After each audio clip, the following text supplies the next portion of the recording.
What is up, YouTube? I am back. Sorry it's been a long time since I made a video, other than the tea art thing for Verdant Tea. Until about 2 days ago, Texas this area has officially had the second hottest summer on record. We've had 40 consecutive days of 100+ degree weather. Usually it'll be up at 104. We've had a 110. If you're from Europe or not America, it's basically been like 38 degrees every day. We've had it up to 41, so I've done all this math, so it was bad. Anyway, I'm back. Went to Teavana today. I'm gonna talk about my experiences. So we're at a friend's house, and he's like, "Dude, let's go to Teavana." So we did, and I guess I will talk about my experience. First of all, let me say it is definitely a business, and I'll get to what I mean by that later. Right now, though, I might as well. I am having some 2008 Yule Arbor, number 1197 pu'er cake. It is quite delicious. I've got my tea over there, so it's amazing. So, yeah, I went in. Lady greeted me at the door. She's like, "Hey, what's up? Would you like to try some tea?" So I did, and it was the first one was like a white tea with raspberry flavoring, or white tea with raspberry. And she was like, "Yeah, see how the raspberry accentuates the white tea's flavor, making a perfect combination." And it was good tea, but that's not true at all. The raspberry overpowers white tea. If you don't know the difference between teas, go watch my What is Tea video. But basically white tea, they pick it, they roll it, and they dry it. That's it. So it's very subtle. So flavoring anything, putting any flavoring in it is just going to overpower it. It's really just a filler. So, which is okay though. I mean, I don't expect the lady there to know as much as I do about tea. She was pretty knowledgeable, but another thing that kind of bothered me, she kind of treated me like she had just assumed I knew absolutely nothing about tea. My friend was like, "Hey, this kid drinks as much tea as anybody, has a YouTube channel," and she's like, "Oh, that's cool. Well, this is a teapot. Do you know what a teapot is?" So, yeah, I kind of got to the point where I was a little frustrated, but the lady was nice.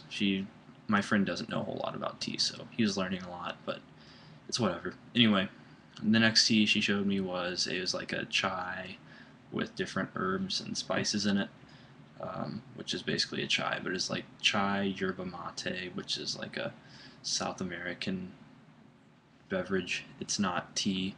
It doesn't have caffeine. It has a different chemical, which is basically caffeine. It was really good. That was actually really tasty. And then I had it was like a bloom tea. It was like a white tea with honey. The lady said she didn't like it too much. I personally liked it a lot. It's very subtle, but it was very tasty. There was a berry, it was like a black tea with raspberry, strawberry, blueberry, any type of berry.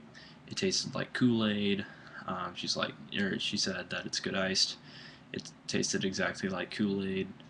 And then there was another one. It was like a jasmine tea with something else. Crap. It is jasmine tea, though, for sure. It had some sort of flavor added, but it was like orange or something. But the lady said, jasmine tea tends to have an offensive aftertaste, and so we added this to smooth it out a bit. And it was okay. It still had a bit of an aftertaste, but I could tell it wasn't very high quality jasmine. If you're gonna, pro tip, if you want to get good jasmine, get this like little rolled, or like little pearls they call them. Those are high quality. I mean, it was good, but I don't know. I prefer jasmine by itself just because it's so it's so aromatic. I hope I didn't misuse the word there. It's got a great aroma. This is amazing. So they had like 100 flavors, 100 exactly. Had them all out on the wall, which is cool, and they had them in huge tins. So if you wanted to see it, the lady would just take the tin off, and she'd hold up the container and then waft it with the lid. That was pretty cool. So she was actually really excited to show us a bunch of the different types of teas, so which is cool. Another thing, I ended up buying some. It's called like Azteca Fire. It's an herbal tea. I don't have any herbal, so I thought, why not? And I just wanted like 4 ounces, because this stuff was like $6 for 2 ounces. So I was like, I'll have 4. And she gave me a half pound. She's like kept scooping it in there. She's like, "Is a half pound okay?" And she gave me this 1 pound container. It's like this big, and like this big around. And she filled it up halfway, and she's like, "Is this fine?" I was like, "No, I just want 4 ounces." So she goes down to 5.5. She's like, "How about this?" And I was like, "No, I want 4." So she goes down to 5 or like 4.5, and she's like, "Is this good?" And I was like, "Yeah, I just really want 4 ounces. I just want to pay 12 even." So she said, "Okay." And so then she very slowly went and did that. The container's cool though; it's airtight, and I got smaller ones. They're like $7 a piece for just regular containers though. I ended up paying 8 for the huge container because she ran out of small ones because I bought the last 2. It ended up being kind of expensive, but I got some airtight containers for my Japanese tea. Anyway, Teavana was cool. Oh, I asked her, I wasn't really planning on buying any teaware because it's really expensive there, but I said, what's a good teapot for me? I'm going off to college. Don't want something that's breakable because I have a roommate. And she points me to this Tetsubin, which is cool. But she explained what it is to me, and I just patiently listened. And she said something about, oh, it passes through the hands of 17 different people before it's finished with production. I thought that's kind of cool, but random fact, whatever. And so she gets that, and then she puts a tray on, like sort of like my tea table, except it doesn't have a place to store water. And then coasters, which were kind of cool looking. They had leaves, and then another coaster to go below the coaster, and then a cup, and then another cup to go inside the cup to drink the tea with. So she got me all this stuff out. And she said, well, the second coaster is good because if you walk away from your tea, you can just put the second coaster on top of your teacup. She said the second tea cup is good to keep you from burning yourself. And I said, well, the cup seems, is it going to burn me if I don't get it? And she said, well, no, not really. So it's just kind of having a second cup, I guess, which seems cool to some people. I don't know. But unnecessary. Second coaster is definitely unnecessary because I never walk away from my tea unless the doorbell rings or the phone rings. And I would come back to it right after, unless someone called me and they're on Who Wants to Be a Millionaire and they needed my help. But that's that's worth your tea getting cold over. So yeah, so she just starts pulling out all this stuff, and then so she has it all pulled out, and she's like, "Is this cool?" And I said, "Yeah, that's kind of cool, I guess." So she's like, sorry, I hate using the word like. So she says, well, you just want me to wrap this up for you and put it up front? And I said, hold on, how much is it going to be? And she said, oh, it's about $200. Just really nonchalantly. And so I was thinking, wow, that's way too much. I said, you know what, I'll just think about it. Just, yeah, so it's very expensive there. The best tea they had there, I think, was called Monkey Picked Oolong. It's tea Kuan Yin, but they have but it's, Monkey Picked Oolong sounds cool. So it's $25 for 2 ounces, though. And I actually had, let me grab it. PS3 controller falling there. This. Can't tell if you can read the label. This comes from Verdant Tea. It's the Spring Tea Kuan Yin. This is amazing. This is the best tea Kuan Yin I've ever had in my life by far. Beats the crap out of Adagio's. Teavana's was slightly better than Adagio's. Adagio, you can get 4 ounces for around $30, as opposed to 2 for $25. This for 4 ounces is around $36, I think, 36 or 39.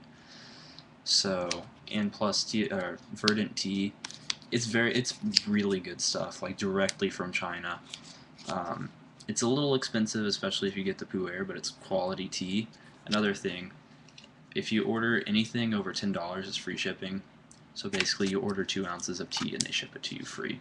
Teavana, I think you have to either have $50 or $75 for free shipping. I know Adagio does free shipping for orders over 50, might be 30. Anyway, they're all good companies. If I could only have one tea company for the rest of my life, it'd probably be Verdant Tea, just because their stuff is so fresh and so good. And David, the owner, actually goes to China and looks around the places that make it, the farms, and they're usually smaller family-owned businesses because Verdant Teas they just started selling things a few months ago. So Adagio is a great place to start though if you're new to tea. Just sounded like I said nudity. If you're new to drinking tea, Adagio is a great place to start. It's got a great community and all that stuff, forums and everything. Well, not really forums, but in a way. Teavana is great. It's a good company. They've got quality things, although they're definitely, like, they probably only had about 6 different teas that were just not a blend, like the Monkey Pick Dulong. Probably even 4, maybe. The rest are all blends, so they're a company based on blends, which are less expensive than their regular tea. They're just tea on its own, but I don't know. Blends are good, but I usually just want the tea by itself, So Teavana, like I said, it's a great company. It's pricey. If you can afford it, all power to you. I'm a college student, so yeah, that's not happening for me. But it's whatever you want to do. I mean, you can find quality tea anywhere for a good price as long as you dig deep enough. So anyway, those were my experiences with Teavana. Like I said, it's a good company. It's just a little much for my taste, and there, you can find better things for cheaper. You just have to spend a lot of time looking. So anyway, this has been another episode of NathanTeaV, giving you my thoughts on Teavana. Hopefully I will make a video soon. I am moving into my dorm in 2 days, so and then I have camp, and then I have rush for fraternities, and so I have I'm booked for the next 2 weeks. But after that, hopefully I'll find time from school to make a video or 2. So next video will be from my dorm room. And I guess I will just stop talking and stop the video now.